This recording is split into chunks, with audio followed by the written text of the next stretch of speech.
Dís maríomh agus fáilte roimh go dtíon bad chréile seo ina me mídne a chur is a cuairte faoi chóirsaí pelle agus amána ón bhliain 1985.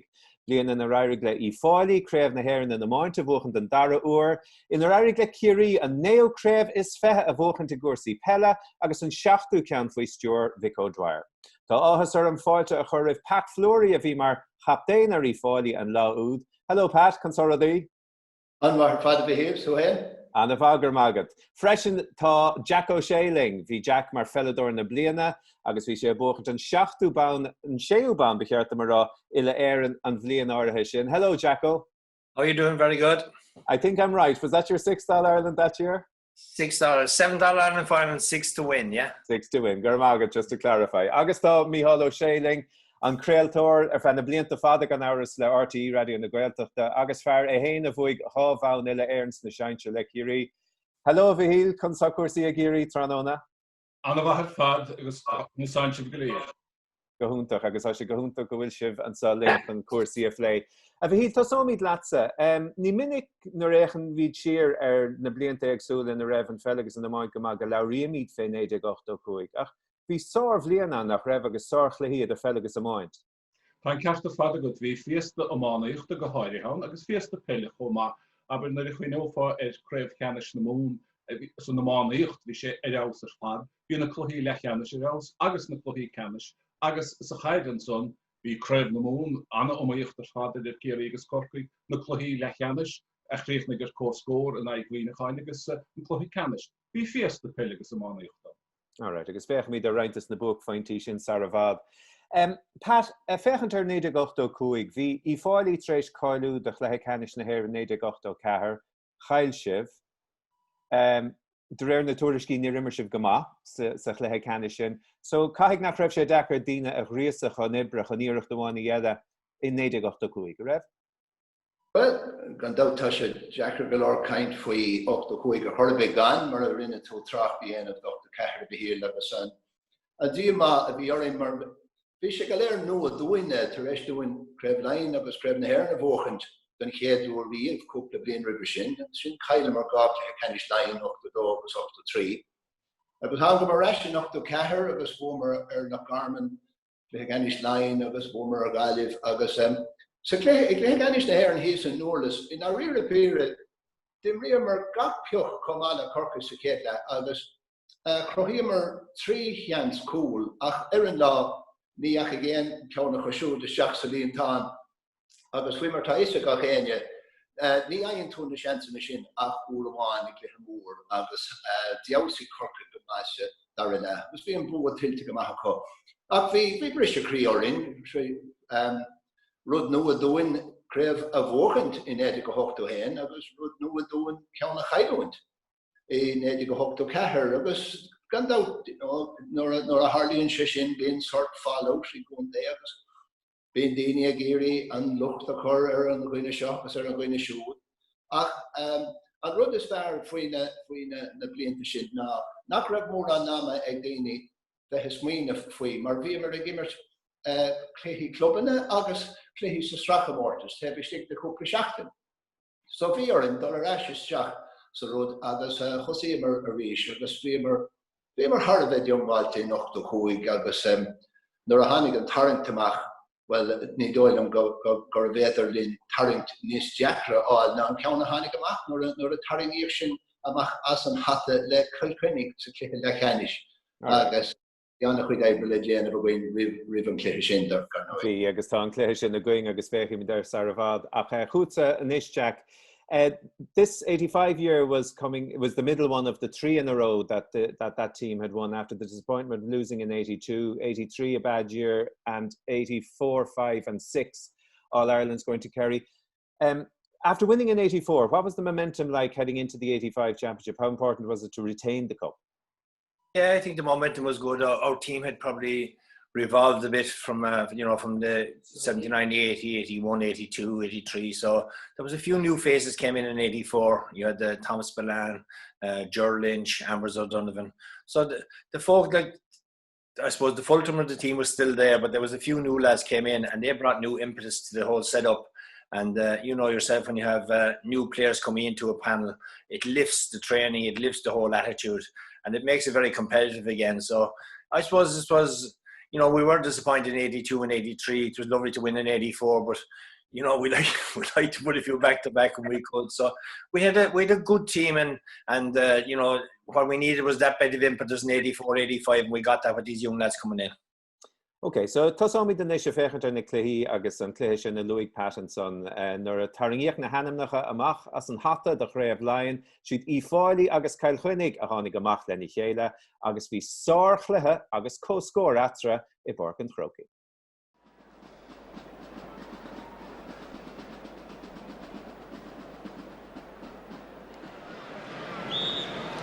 So Ger Henderson here, who had a spell at right half during the league campaign, now back into the central position, which he favours. Paddy Delaney dangerously putting that across his own goal, and it's a goal for Kilkenny. Joe Dooley for Offaly. A goal the difference. Kilkenny the leaders. And here's Mark Corrigan. Must be a goal, it is! The sides are level with a quarter of an hour of the first half gone. Towards his brother Liam. And the run on here for Christy Heffernan. He's trying to shoulder Eugene Coughlin. And here's Liam Fennelly to pick up the pieces. He's so good at this. There's the shot, and that's a great goal! The second half, Pat Walsh has moved to midfield for Kilkenny. The second half just underway. Indeed, Pat Carroll has followed him there for Offaly. And there's Christy Heffernan, my goodness, right at the start of the second half. So once again, it's Paddy Corrigan lobbing it in, and it's gone straight to the goal. The goal that Offaly required. Offaly are clawing their way back into the contest. Pat Delaney's shot towards Pádraig Horan. Joe Dooley is searching in there, congested area, and Joe Dooley swinging it over the bar with sweet ground hurling. Pat Delaney's lengthy free again. Another goal! Marvellous goal! Joachim Kelly, the scorer. Pat Fleury, and the whistle is blown right on the 70 minutes. And so they live to fight another day, which in the event is the fairest result. Pat féchantar sin beléir ag an am gur chuirsibh sibh céim ar chéim le Kilchunnig. Ag an am. An bua mór a bhí goibh in 88 agus an son contactarás in san dara le go háirithe an son in 85. Like, bhí sibh imethe sa chéad le nach raibh bhí bearna mór idir sibh agus iad agus contactarás agus cóscóir aimsiú an cinnte gur thug sé ardú meanamadí. Gan doubt, yeah. Is cuibalm go ddíireach mar go raibh mar an nervhíse go teachtasteach sa go dtí an clifa sin agus bhí Kilkenny tar éis ní hamháin creibh na hhéir na bóchant in 82 up to 3 a bhuaigh siad an srachamórtas comá agus éis a gach éine ce chudáidir is a bhíonn siad ag an ná. Ach ní féidir linn lethúr a chloig níos measa é immert námar a d'imríomar mé féin in a measc sa chéad le agus bhíomar ag grúchas bhíomar trí chúl chun deirig ag lehanana. Agus well ní raibh garúid le déanamh dúiseach sós nó dul bhaile agus hangar ramach agus formar na scórna agus críocníomar ar chós scór agus beidir gur bheith sin an rud is sónta sí a tharla I rinne bliana dúine mar thug sé mar dúirtú ardú meanna agus thug sé anna bhhuinín dúin dul seachtaí an ahimmert agus bhí bearna trí cheachtain idir an clifa sin agus an ahimmert agus thug sin anna cheanstúin chun beidir rudí a choirí gart bhí súla gin ar rénos agus Dairi Glynn san ahimmert ach bhí an ceann sin ba bheognar nach neachmar as an créamh an lá chéanana bhí. Ja, 3-8 an taobh mar sin sa chóscóir agus mar a Louis Pat bhuaig í fáilí an ahimmert agus bhuad a créamh lein in í an ag líise an cluthe lechanis le éan an son an ag eintrama agus í tríd go dtín gluthe canis. Mada le 5 món an son bhí Corcaig mar chortha ile éan treis an chréamh a bhuachan créamh an chéad a bhuachant an bhíon Riverson a chugadar hain agus tibredar an aigeir I chéile ag gluthe canis na món den dara blian as a chéile agus bhí crackar eile an sa going freisin.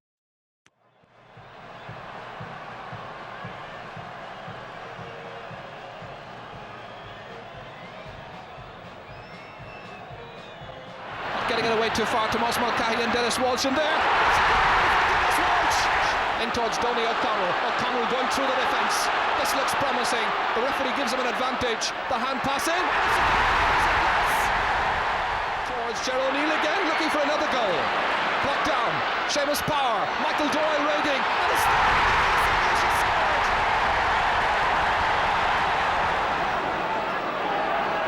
John Fenton sideline puck, beautifully cut right up into the parallelogram to Jimmy Barry Murphy. Across towards Tomas Mulcahy. Half blocked down by Jack Bergen again, but trying to get it forward. Here's John Sheedy, left it behind. And it's another goal. A disastrous goal for the goalkeeper. Frame of mind, the first half started in. Tipperary coming looking for a goal with Seamus Power in there. They're all in there, and Liam Morris. They're level again. His team 1 point in front. This to be the insurance score, and he gets it. Donny O'Connell to take it on, driving through to Nicholas English. Can he goal from this position? Surely he does. It's a great goal by Nicholas English. Tom Cashman towards Jimmy Barry Murphy, but it's stopped in there. It's Jimmy Barry who's got it, and it's a point. And Gerard Cunningham takes the final puck of this monster clash, which was an epic in so many ways. Cork have retained their Munster title. That's their 42nd triumph. Se cluthe úntaach agus bua eile ag Corcaigh don dara bliain as a chéile a buchantar hibredár na Glutha Ceannis na Mún. Cahar a 7 and na cahar a 1 an scór dearnach a bhí sa chluithe sin agus Corcaigh 3 go cluthe le Ceannis na Héireann. So, fada bhí na Corcaigh treis denna go maith ina mind, conas a bheith ag peladóirí an chaantaí nuair a thugadóir siúdaig ar chréamh na Mún, bhí ar hain agus ciarí le chéile sa chluithe Ceannis.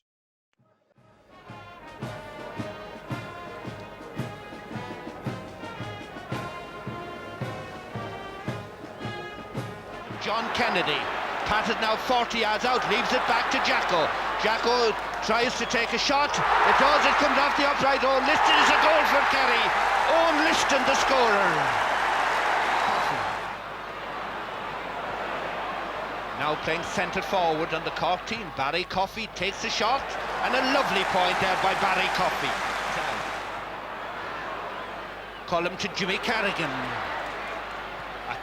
Jimmy kicks it. Another lovely point for Cork there. Pat Spillane, 30 yards out into Ogie Morden. On the 14, the hand pass into Mikey Sheehy. Mikey, Kerry's goal, Mikey Sheehy the scorer. Pat Spillane once more into Jack O'Shea. Jack kicking, and a point for Kerry by Jack there. As the referee blows the full time here in Cork, and Kerry now the Munster champions. Os na bianta vís ag mutu gynnydd Corcaigh, bydd go bydd yn ffydyn so o hlaen, a un o'r leis yn spyd, a fi y goni chwyr agor. Gwrw mi yma hagor fi ffad.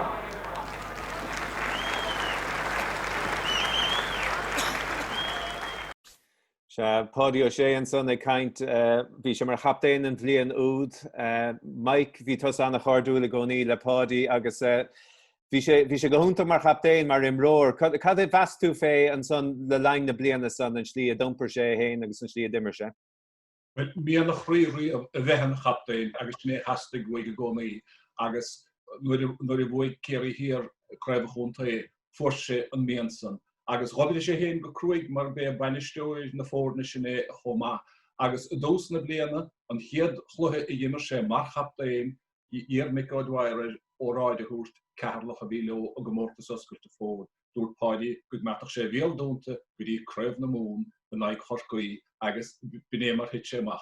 Bhdar gomórtas a chéad, bhí anna leichas ar fáidir ag síos go corcaí, agus a stig sa seombraí festis, thug sé héin óráid go raibh bhfuil clú agus cáil fósa. Treap sé an chad an dalam, géirí sí an arde, bhfuil sí an solas, bhrí sé, agus bhí go chéine gairí fé. Ach, cheap sé héin go bhí an óráid agus an spreaga íon séir bhfuilin ó go bóda. Dar nó na cúil fuil Owen Liston at sunnach like agus Mikey agus an sáir mar íon Jacko, sníad a bhfuil creibh na mún, ach bhí Paddy anna bhórtas a chu fad as a bheanna chaptéid. Mar níor éí ar dam go bhó hasasta gwaid ná a bheith an chaptaín agus an coran a chuir go dtíon leirteach don géadúid rud se. Jack, I'm sure the Kerry County Board paid for that light that was broken during that speech before the game. But tell us a bit about Paddy and about his influence as captain that year. Well, Paddy was an inspirational man, you know, on that day in the dressing room in Cork. Like, Cork was a very, very small dressing room. So a lot of lads we used to actually share nearly 2 dressing rooms. So we came together before we went out onto the pitch, and this incident happened with the ball, and all I can remember is that the whole place went into darkness, and somebody opened the door, and it was like a rush of sheep getting out through a gate for everyone to get out through the tunnel. But Paddy was inspiration. He was so competitive. He was such a nice person, but he was so hard as well on everybody else and himself. And he was very, very competitive. And Michal, we were just saying earlier about the story how before he got the captaincy of the Kerry team that year, they actually beat us in the final year before West Kerry beat South Kerry. And it's reported that the night before the county final, the Paddy went up to Vincent O'Connor's house, and Vincent O'Connor played for West Kerry midfield, wasn't that right? Yeah, Vincent was playing midfield for West Kerry. So against you? Be marking me like on the day, so he had to kind of poke shins, we just call him a bit, because Vincent O'Connor was a fantastic footballer, but you needed to poke him to get him going. So no better man than Paddy to poke him up. So he arrived up to Vincent's house, and he said to Vincent that, "Do you know the reason why you're not on the Kerry team?" And Vincent said no. Because Jacko told the world he wouldn't play midfield with you. So that was enough to rise him for the following day. I hardly got a kick, I think, against him the following day, but he was an outstanding player. But getting back to Paddy, I remember I was coming down from Dublin for training in Killarney and that, and all he wanted was, come on out to the middle of the field and we'll have a few challenges, a few kick-outs. He wanted to be challenging all the time. And he actually played midfield with me in the 77 semi-final. Paddy was actually my midfield partner that day, if you remember. There you go. Well, look at Lech about Paddy agus bhí anna bhliain aige agus anna bhliain ag Ciarí in 85 agus bhfuil fecha mí chuna sa dairí glo ins na cluichí eile beagání níos déanaí. Ach filiví den is chóirsaí amána agus an chéad cluiche leithcheanis na hÉireann. So chunig mar Corcaigh go fáilte an lábhan uachtar a gréibh na móin, thugad siúd aig chaileh i gcluiche leithcheanis na hÉireann. Ní raibh slú mór a barcan chrócaigh de bhar na haimsre, bhí báisteach a titaman son ó bhaidan, ach iad son a bhí ann chunig anna chluiche. 4 times in the last 10 years, these two teams have met in All-Ireland semi-finals. Cork won twice, Galway won twice. We have them waiting in the centre, the goalkeeper over on the right as we look down, Sylvie Lannan and Seamus Cohen. They shot a goal! A goal and nobody saw it. Galway back in the attack now. A high ball in towards the goal now. A goal! A goal is Bernie Ford doubled on that one. Bernie Ford to the pass by goal lane outfield. Tim Crowley now for Cork. Dangerous ball. A very dangerous ball now as Kevin Hennessy goes in and is blocked down. It's in the goal. Who got it in? God only knows. Look at that for bobbing around. And eventually it's Pat Hartnett. Oh, a lovely dropping ball in towards the goal mouth. Blocked a goal! Goal scored by Kevin Hennessy. Steadying himself. Lowish one. Bernie Ford. Ball through. And a goal! A goal scored by Joe Cooney. The score by Joe Cooney. Joe Cooney keeps it in play across the goal. Now John County touches the wrist. Goal! Goal! A goal by Brendan Linsky. And Nolan gets inside. Into the centre to PJ Malloy. Malloy into Lane. Lane in front of the goal. He can't miss. He hasn't missed. Lane crashing the ball into the net after a superb passing movement. Up he comes. He lifts it. Goal! Goal by John Fenton. Kevin Hennessy. Low, but a goal! No, yes. Well, I don't know. They can argue it out. Goal, it was a goal, it was a goal, and Galway have won the All-Ireland semi-final in the sensational upset of the year, or indeed for many a year. Okay, so galibh trí go dtí glutha ceannis né gúil rointe acu le corcaigh an san glutha le cheannis sin. Agus faoi mar tharlaíonn sé bin an píosa tráchtarach deireanach a dhéon Mícheál Ó Hare sa ra bhuail an téime bhílí hé agus i gaiiste leis bhí sé mar cho a bheith blianta fada an son ó heh pelle agus amáide agus an son go raibh stop curtha nach chuid cainte ba bhíon brúnach é dá bhór chomá. De bheith an dalt mar de bé Mícheál Ó Hare haréim duine eile an go mí chun tír fad ag riochtaige go chéan dálach.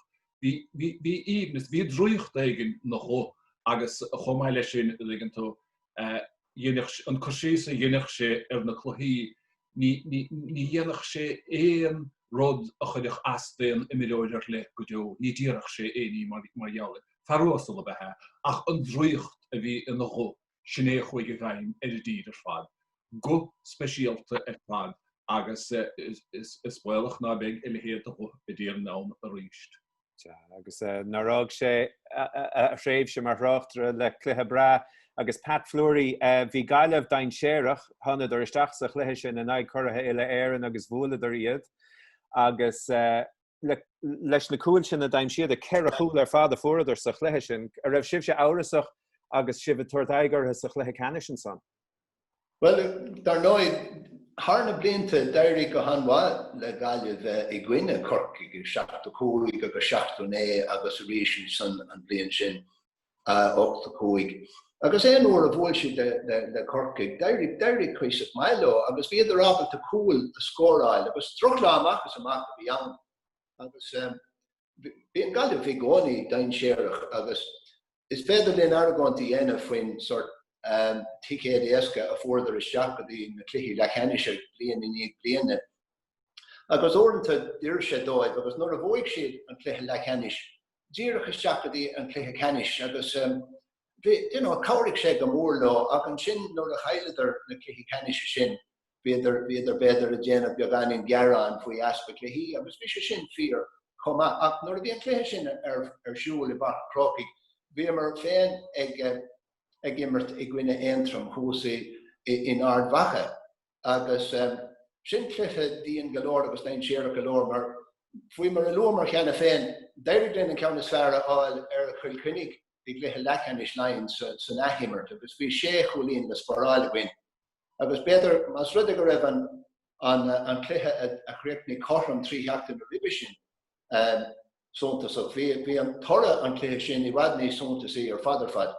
Agus an sin seachtain in dhéag bhí ar in dul isteachadí cluiche ceannis lein i gcuine líise agus beidir gur bhí chunta líise an chunta is míábharí sa tír thart na blianta sin mar bhí sár iarna na cháin na riire agus ní raibh ach bhuileann ó gád an slitar eadrin go minic nuair a bhólamar lena chéile agus bhí an tá dearab linn cúpla uair an ceanna sfeara áileáin ach bhí an buntáiste a gcuine i gluthe ceannis lein go hebh taithíide mar sé sin an sé uair dúine as a chéile bheit gimmert i gluthe ceannis lein agus ní raibh líis ó néidir go chéad a héin cé go raibh sé búte có trí uairdah níos cuide siar agus bhí tradiisiún níos fearcha ó hebh sinde ach sin an lá bhí ann agus drochlá ar fadar fad bhí ann agus bhí tros fada le déanamh a gcuine dul a thuaigh go ardhacha chun búla in aige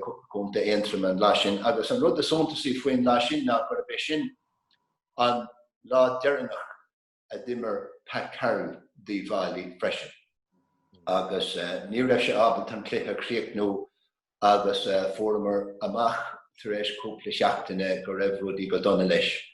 Agus chríochnig Mícheál Ó Hare an lá chéanna agus chríochnig Pat Carroll ag immert dí bhailí an lá chéanna freisin agus for Pat Buck-Boss an séola déag de bharta an bblion in dhéag néte go hochtú sé. So is cuibann go maith an lá sin a bhí hir. Trothéich mí ar na bóg faointí mar sin ón géad lá agus an críocht dramaúil i de chiirí agus muoinecha.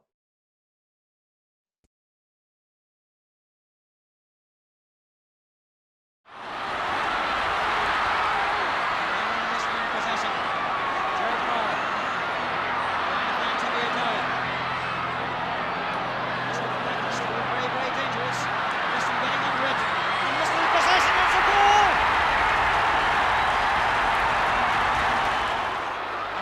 ball this time, trying to find Eamon McEnany. Back again to Jack O'Shea. And the lead for Kerry from Jack O'Shea.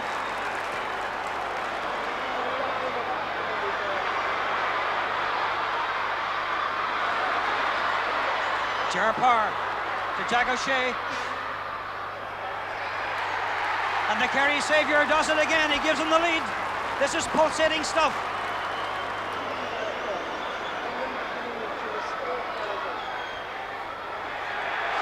And again, Eamon McEnany, the race marksman, equal to the examination. I could be wrong, but I do believe that referee Paddy Kavanagh might have told Eamon McEnany this is the last kick of the game. 47 metres out into the breeze. They're a point behind.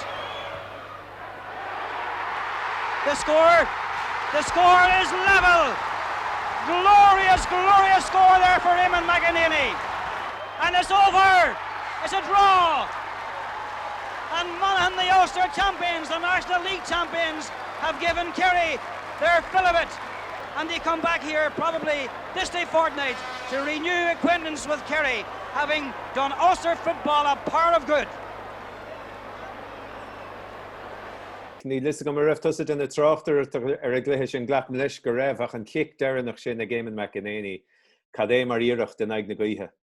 Sár kick fad agus annachluch fad agus. Bhí an éireann ige muoineáin mar a dean siad Ryan Dóviad sa trachamórtas ach bíad a bhuaig amach an commórtas an bhíon sin agus má chéíonn tú 8 ceir pod a chofada le chluthaigh canis chuidir an chéad chomá an ag na mí agus níor chailedrach le ráfaointe. Bhí an éireann gobar bhí Eugene Sherry, Jerry McCarville, Mohallar Parker, Hugo Clarkin, Eamon McEnany, Nudie Hughes, Arda Mirodi agus an daród a gin páidí an chéad lásam. Bhí sé dearg an numar go dhéanam. Bhí sé tógann séir chican a fud na háte a mecht an áitina béad ná cheart a mecht.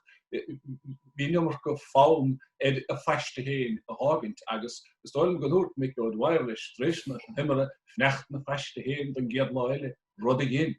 Agus dálam sé, bhí cinnte go rálam sé le gach cluthe calculóir mar sin arás le muoineáin agus le Ciarí mar sin don ná himmert agus an tamsa ní raibh trócra ar bith ag maintir Ciarí do bhuineáin.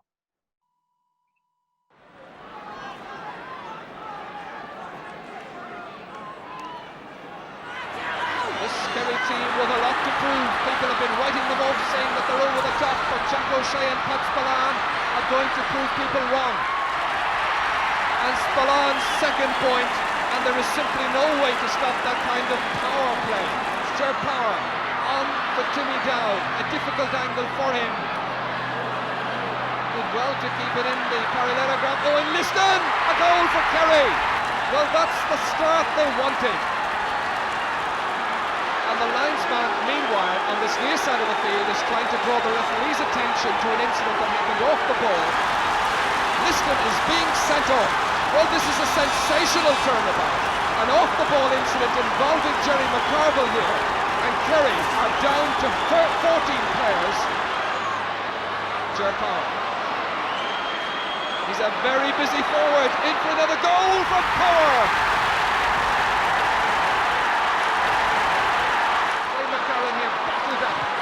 By a very eager Kerry defence. Brendan Murray forward for Ray McCarron. He's got it, their 4th point. They were beaten by 22 points. Nudie Hughes is free. He's not any longer. Receiving special attention as Michael O'Dowd rifles in, and Monaghan have scored their first point of the second half.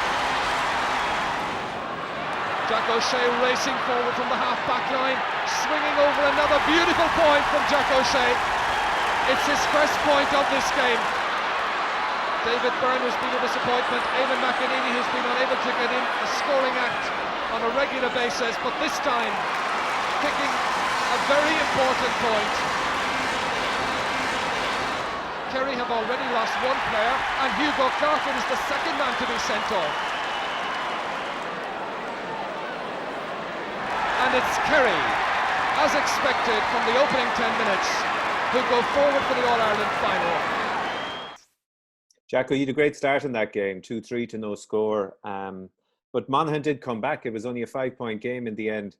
That Owen Liston red card, you managed to get that rescinded for the final, didn't you? I think I'm not sure, to be honest. No, I can't. Well, he played anyway, so I don't know how it came about that. Yeah, well, but there could be 4 weeks before the semi-final and the final that time. Okay, so sure. no automatic. Yeah, I don't know exactly now, but what I remember about that game is that Tim Kennelly got injured just before half-time, and I actually was put in centre back in the second half. I can remember that. It was the only time I did play centre half back, because I played centre half back for the South Kerry in the Championship down in Kerry. So when Tim got injured, I was the one that was drafted back into the half back line. But our attitude, I suppose, as I said to Micheál earlier, the conditions were much better the second day. It suited our team, the pace in our team. We let the ball do the work. We played. We kind of, I suppose, we tried to turn them on and very, very quickly, not to let them get into the game. But in fairness to them, again, they were a good team. They'd won the league that year, and they had been around for 12 months, so they had good competitive games and good preparation underneath them. So we had to really turn it on from the beginning that day, and we did, and we played really well, I thought, for most of that match. All right, so Kiri 3 go cléthe canis na hÉireann, ach cé a bheith lo sa chluthe le cheannis eile chas á clia bhuio.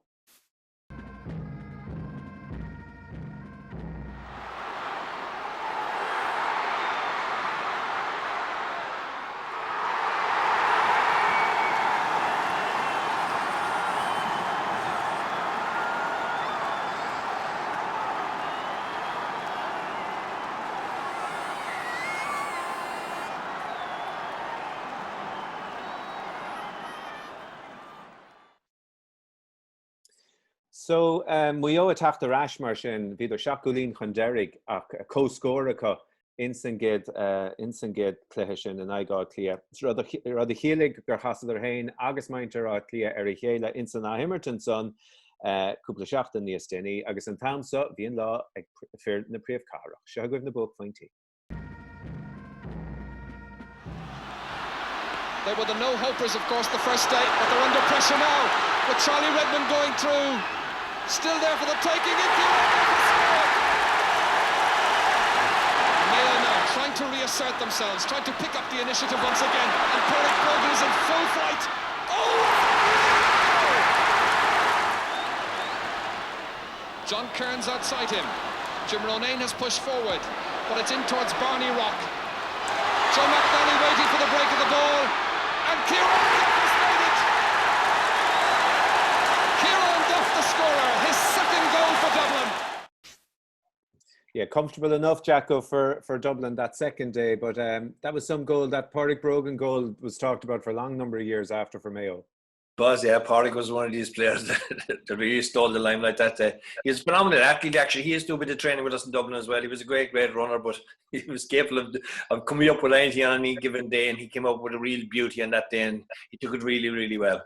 And it was an interesting character because he kind of got a bit disillusioned with things, then moved on and went to Donegal and played for a season there, but was gone back to Mayo by the time that the 92 All-Ireland final came about. So Donegal won it. Played Mayo in the semi-final, and there was Pádraig Brogan, having played for Donegal the previous year, now playing for Mayo. It was an unusual set of circumstances, wasn't it? Yeah, very unusual. Micheál, no any fella living near the salt water is capable of doing anything. So it's he shed his wings around a few places, but I think he found it hard to settle probably in a job and all that sort of stuff. But he was a very, very good athlete.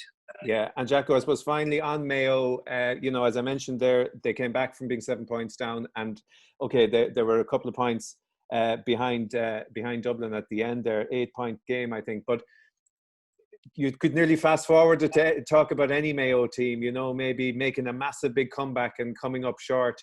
You spent a couple of years above in Mayo as manager. What was your experience of being above with them, and maybe can you put your finger on why things haven't turned to manage to break that gap back to 51? It's very, really hard to put your finger on it because they have some very, very good footballers and have done over the years. And if you ask me, over the last probably 15 years, Mayo have been probably the most consistent team in the country. They've given some of the best games Mayo are involved in. And I think they've been just so unfortunate. Like, there's 2 or 3 All-Ireland finals. Like, score 2 own goals against yourself in an All-Ireland final is unbelievable. So they just haven't had that little bit of luck when they need it. I think that thing maybe that has cost them over the years is that they're on certain given big days, their big players don't really perform as a unit together, and they don't just perform on that day together. And that's just the thing I think that's holding them off from winning. Maybe this year with the kind of knockout system is going to suit them, and I think it's really going to suit them. And I think that Mayo are capable of beating anybody on a given day. And I think this year could be a kind of a really good chance for them. They have a few young players coming in. They have a nucleus of the main players still there. So it's very hard to know. When I went there the first year, I came into a team who had been established. And it was very difficult for me to make any changes at that time. And we ended up winning the Connacht title, and we got to the All-Ireland semi-final. And Cork really gave us a rout in the All-Ireland semi-final. So the following year, I think it brought in 11 new players onto the panel. And then, of course, Leitrim beat us then in the Connacht final that year. But I just needed a bit more time. But I suppose the rewarding thing for me, Micheál, was that I think in 97, when we played in the All-Ireland final, or 97, 98, they had about 9 of the young fellas that I brought into that team. So, there was a bit of positivity there from that point of view for me. But they're very loyal people, very, very, big GAA people, fantastic supporters. You just hoped someday that they will cross the line, and they have the players to do it. I think this could be a year for a surprise, and that this might suit Mayo this year. All right, well, something abnormal, so they might win it. Well, it's a very strange year. There's no question about that. Carculor, an ish godín dá cléthe canis agus an chéad ceannach sonne se cléthe canis amán in a Héireann. Fáilí agus Gaillimh. Casa chéile don dara uair san cléthe canis gan áras mar páte nach dó héin is siad Fáilí agus Gaillimh a bhí an leis agus bhí tú an dá Éireann. Conas a bhí an build-up a dalisteach go dtí 8-5 agus an chréad. Well, chuig an build-up go an bhair fad. Bhí Ceiricheachtain idir an cléthe lechanis agus an cléthe canis agus chumar I món ar gcuid trenáile agus bhí daoine ará ar a bhainnig an sa gcuin ach níor chuir sin is seachna amach orrin, mar bhí go leor taithí a gcuin faoin am sin agus bhí mar tar éis díoma a olingt an bliain ribh sin agus bhí mar tharbh diomháilte an bhór chur thrán an uair seo, mar cuid an sort fáileabhar a tharla I níl cléthe canis sin éidir go thugta cethir. Ná gur tháinig cuidhad in a criticí amach. Ará rudí ní charthanna go leor fóin ná ceartú gur cartúin a bheith I cléthe canis na Héireann ar chur bheith in 8-4 agus ná imríam mar má go leor chun cóir leis an ócháid agus chuir sin dar agus déistin agus óilcóirin agus bhí mar tharbh diomháilte agus is cuma cé a bhí sa cléthe canis agus sé Gaillimh a bhí ann ach bhí imreoirí nua a fáilte gcuin. Bhí Paddy Corrigan tar éis teachtasteach ar an bhfoireann, bhí Johnny Flaherty imethe gandát, agus bhí le héad a Tom Keneally tar éis teachtasteach freisin agus Pat Cleary bhí an tábhachtach bhí sé abhach a chúl a scóráil for sé gá chúl I gcuine líise gá chúl I gcuine éintrama agus críochnaigh sé an cléthe canis le gá chúl comá agus sé Paddy agus Mark Corrigan na príomhnéascairí críochnaigh siad an bliain le hart is 3 cúl agus hart ar 10 cúlín nó rudégan mar sin bhíidir hard a dain séireach dúin ar ina bliana. So sin éiad na rudí a thug winnín dúin ag dod isteach go dtí imirt. Ní raibh agla ar bheithain rih Gaillimh mar bhí mar tar éis bhuaile leo go handmhinnig sios tríd na blianta.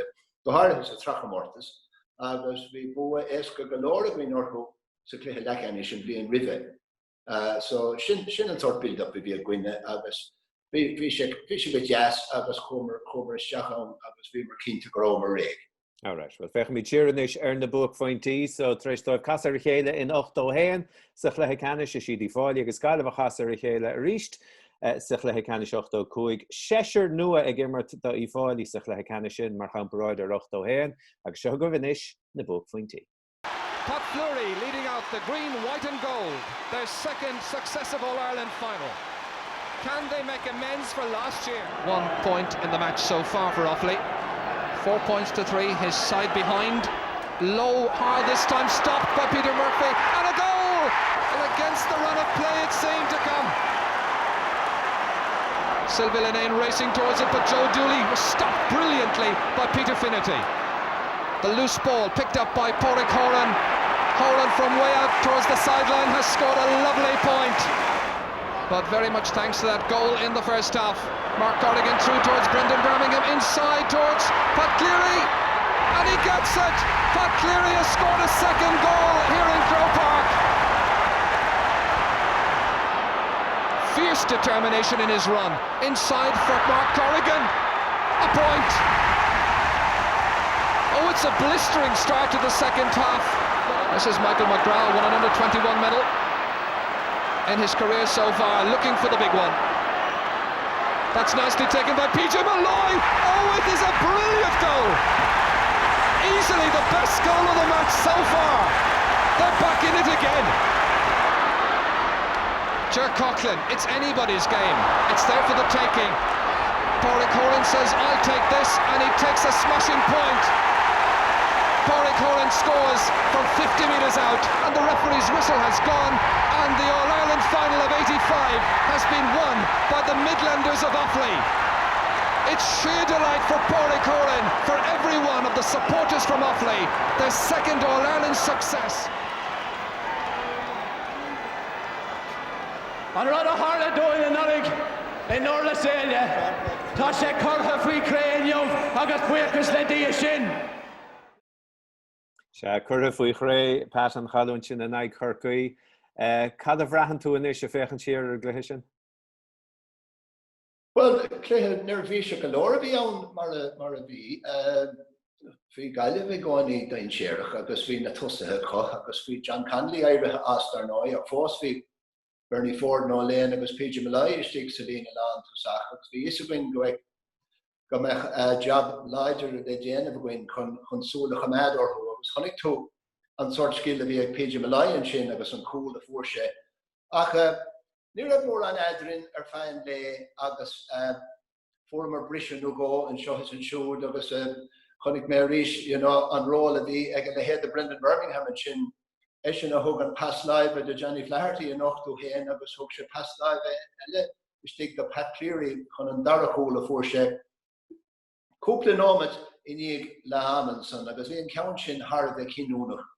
Agus bhí grain a gine ar an cliffe, cap mise go raibh grain magilór a gine ar an cliffe agus cé go raibh gaile be teachtar eis. Bóigh me sort winínach go me mé dábata an graim sin a chuméid ach ní féidir a héine bheith céad fan géad minínach faoi aon ar bhíonn tú a gimmar tú léthe comúir le sin.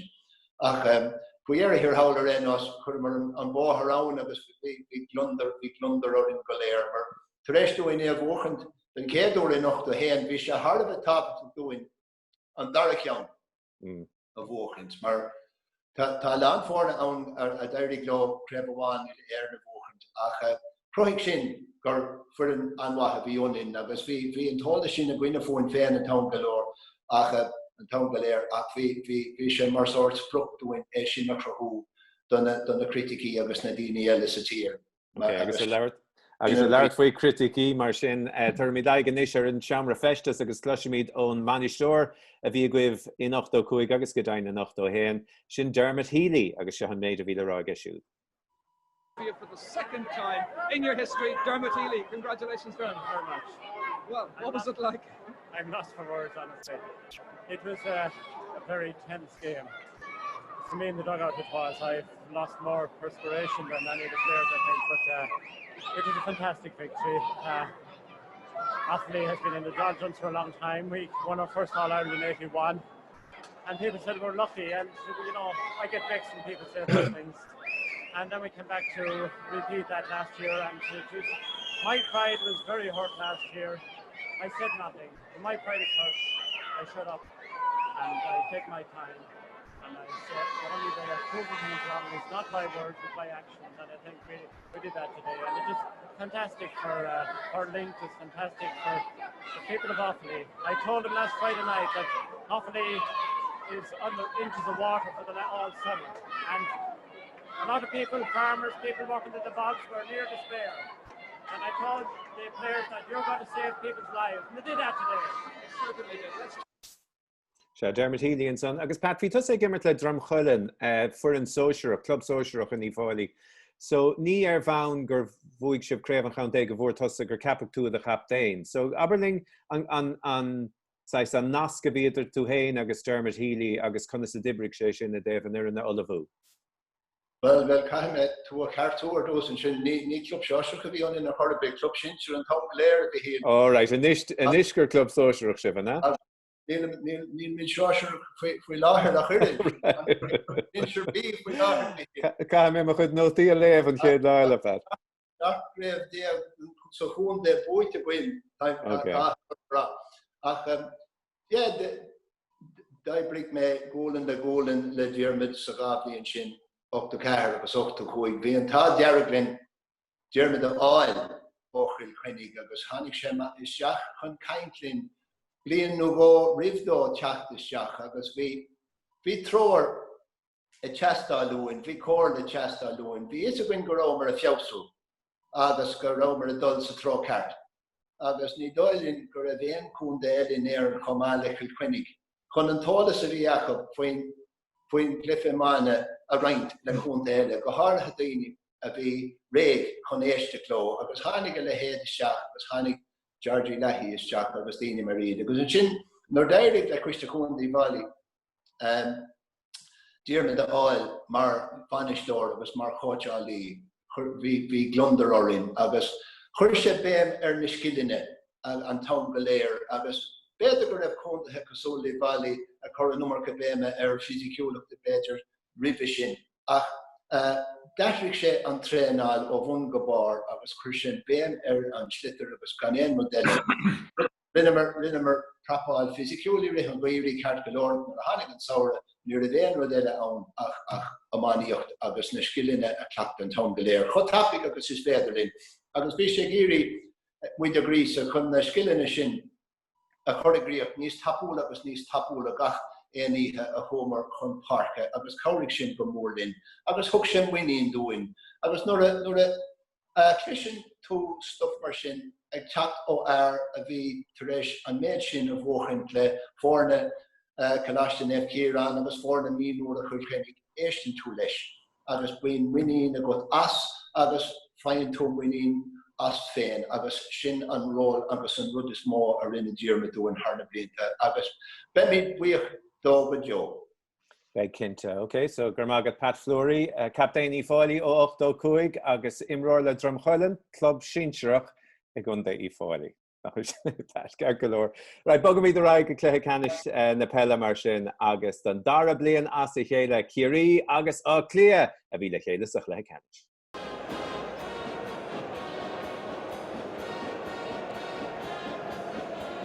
Timmy Dowd, the youngest of the forwards for Owen Liston. In for Ger Power. Can he get a goal? Surely held, and the referee has ordered a penalty. Penalties have played an important part in All-Ireland finals. John O'Leary waits, Sacco Lachey scores. Giving Jerry Hargan a very testing afternoon. The loose man, unmarked, Ogie Moran. He scored a good point last year.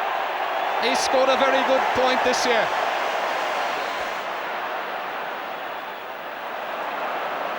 The ball is dangerously across the face of his own goal.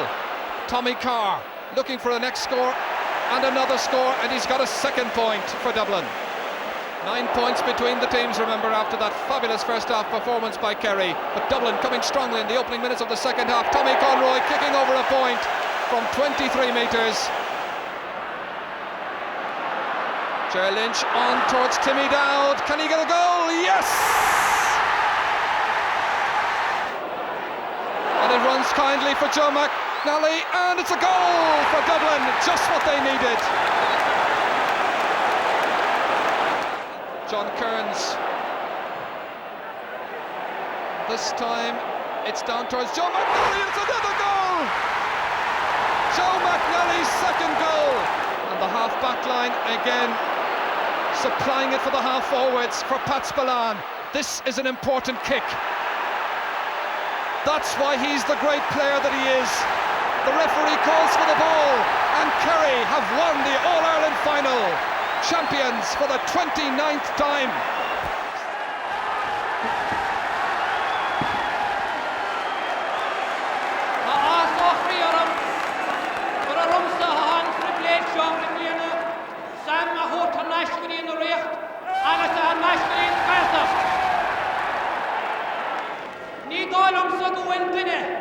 In the end Fort in mun banistiachta a hacho mala McDwyer. What I mean about him So Umtach the Hiri and Jacko, just in terms of football on that particular day, you'd beaten Dublin comfortably enough in the previous year's final and you were going well in that final too. But you let them back in. There was only a point in it until you got those final 3 scores. Was it one that you were sort of living on your wits a bit at the end there, or was it the bit of experience got you through? Yeah, I suppose we played really well in the first half, and I think we were probably 8 or 9 points in front going into the second half. But you get to an All-Ireland final, and a team that gets to an All-Ireland final, there's always going to be a kick in them at some stage, and Dublin really came back. And I think the wing got up a bit as well in the second half, and it helped them. But I think the big thing for them is they had John Kearns playing at corner forward most of the first half. And Brian Mullins was out in the middle of the field marking me for a while at the beginning. And they took Brian off and they moved John Kearns out. And he made a big difference when he came out to midfield. He was playing a very roving kind of a game. He was kind of a very hard player to mark because he was very mobile and whatever. And you nearly have to designate a player to pick him up rather than anything else. So they came back into the game, and you know yourself, like when you're in Croke Park and the hill is behind the Dubs and they get going and things can happen in a game. And they got a couple of, I suppose, 1 or 2 goals, soft goals really, that really brought him back into the game, and it really pushed us to the end. And I suppose that little bit of experience that we had, that the older players probably had at the end of the game, and that point by Pat at the end was a phenomenal score. But I thought that the goal by Timmy Dowd, when Dublin were on the way back, Ger Lynch set that goal up so beautifully. Like the vision of Ger Lynch to see Timmy Dowd running and to drop the ball in over his head, they caught Dublin kind of coming forward, and that kind of really kept us back into the game. So we got that goal at a vital time in the second half. Otherwise we probably could have lost that game, but that goal was vital to us, and as I said, that score by Pat at the end really sealed it all, Yeah, you might talk about a couple of soft goals for Dublin. I don't think Joe McNally's ankles would agree with you the way that Charlie Nelligan came out for the first. Well, Charlie always felt if someone scores a goal, he was going to know about it. He certainly did that day, but he got up to get a second one. Jacko, just on that, you scored a great penalty yourself in the first half into the hill side of the field.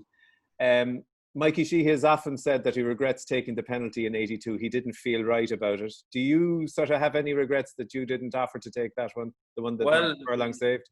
Up to 82, Mikey was a designated free penalty taker, and it never came up about penalties up to 82. And then 82, I think he just wanted to get, that was it for him. So Miko turned to me and he said, at least, he said, when you take a penalty, you'll hit it so hard that the goalie might have a chance of saving it and mightn't have a chance of saving it. So I didn't bother. It wouldn't bother me. I actually missed one in 86 against Tyrone. Actually, in the first few minutes, I hit the crossbar. The goalie didn't save it, no, I hit the crossbar. So I just put down the ball and just, I would hit it as hard as I can if the goalie saved a fair play to him, but it's something that you have to be able to, if something happens in a game, it's very important that you can just put it behind you and let it not affect you and that. And I don't think by I taking penalties or missing a penalty would interfere with my game performance, because, I could put an incident like that behind me. But fortunately, I didn't miss any. I hit the crossbar, as I said. All right. So Siar Gakiri in Nishavike, Le Maintre Hiri, agus in Kelura, agus Paddy, agus in Coronige. Has a gum gwil scale a guts if we head stop of via Kiri nor a Hanig Sam Maguire or Ration Vlianson. Dar no vider regular agus a drali ach a dul Siar an son guri Corcoine. Ha drohod I vorain, drohod chaheri vorain, Schneha gonna stachgule hinish Corcoine. Agus vi bus lawn agus a Coronige, agus vi Faranson Nadine Kelechid, agus vi Pony agus Trappige. Agus hánig Paddy Maximus agus Uxelisha Coron is dachsa fóni agus trap, bod trasn an drohid, agus a hiad stop agin sé tarne skelper kwan. Nish be skelper kwan an hiad imiroid o hog baun shinshir ille eilen gulle hinish Corcoine. Agus yin sé se rien hochtiad noch a heim, lish noch a manahe. Agus an lá áirhishin I vidar a gimmer. Bích cherikin de chweli in orsnel. Bích na bristi mór a fadar, vidar a fad kosnochtathe I gimmert, agus vi anna chaint maps keating na vi sé kosnochtathe méidir seachta a nach vidar sort fad kosnochtathe. Agus jinneder an vert an viensin loch garman le puinte bháin stodum. Ach bí an bresam, agus biné an hier dre an chloch a riamh canis na héirin, go raibh an bris an hochtdéag na chohéan. Ach rud sohinseach marall choma bhí a lá slíhíidir, bhí chluthe eile rompa, chluthe pelle idir blá clia agus an cabáin. Agus an son an chluthe déige bhí ann, chluthe pelle idir blá clia agus corcaig. Ha blá clia an chluthe lechanis agus an chluthe canis I dhéimart an lá céanna agus hála sé sin glúin torc im le clia. Agus bhuaig I blá clia agus céirí áchra bhfuil éan an lá céanna I bhéil agus na mánaíoch. Ach an scór I bhí ag blá clia dó a héan. Bhí héan an lé ag a glúin droid ach po háchtaí an cúl na meach céad pointe go an cúl ná agus snémar bhí an lásan. Agus na dhéag sin nuair thug sé an coran siar gurí ard amóid. Buideach chlog go tá péil hir. Bhí na slúit an bhí tínte knábhid chuid na háite fad. Bhí pádaí an éir de láin. Bhí maidan na gin. Bhí ar a bhfuil héad ó cádríomhan. Dar nó bíon chiad ar a thuglis go dtí an bhilteachta agus híon dara cnéide an bheirtaréis son bábhíle sa ceir. Before we finish up, I suppose, Pat, I fáilí bin an buachfointe a bhí ag an bhuirean sin 8 chuig bhí ar a fannachtaí nócha cethir agus gan áras furan uair agus rih gur bhuaig I fáilí craobh na hÉireann a ríist. An bhfuil sibh sásta gur cholíonn sibh an potential a bhí a gaibh. Me fechan siar is cuiban lom John Bhilteach na nimróirí agus an taontas a bhí sa campa.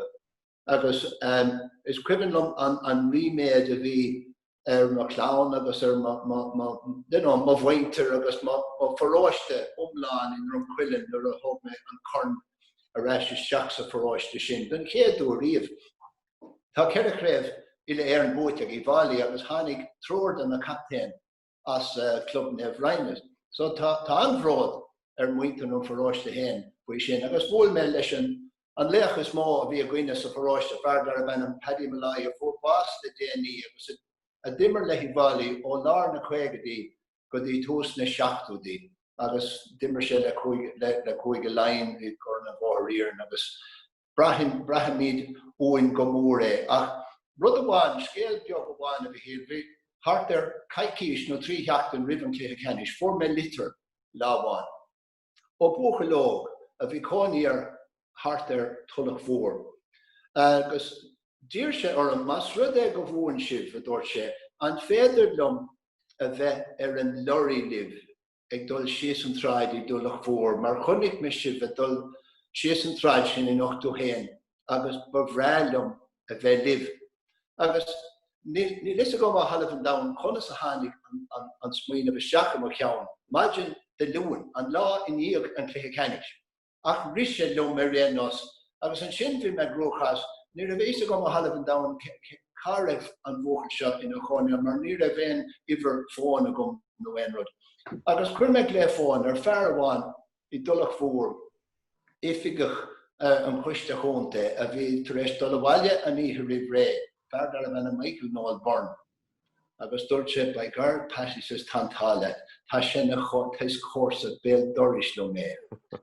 Ácha me sin duiste a bhaicil a dúirt sé agus bhí mar an lorí a níthe ina dhéag agus cé a tháinig sós com ach má bhaine agus cadé mar riméid agus glundar a bhí ar an leid sin.